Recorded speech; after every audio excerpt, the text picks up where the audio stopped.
那么这个视频就跟您分享怎样使用 Bisso Hydra Sebum Mask。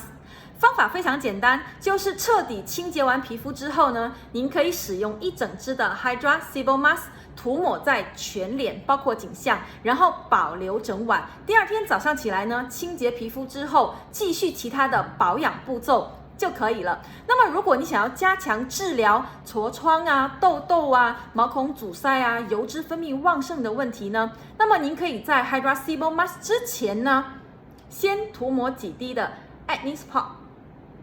那么当然，我们建议呢，使用 Hydra Sebum Mask 呢是持续的呢，每隔1天敷一次，直到呢您的痘痘啊、痤疮啊、油脂分泌旺盛的这个问题呢得到控制。之后呢，每周可以敷2次。那么对于这种湿热的环境来讲呢，这个 Hydra Sebum Mask 可谓是人手必备款。那么你还在等什么呢？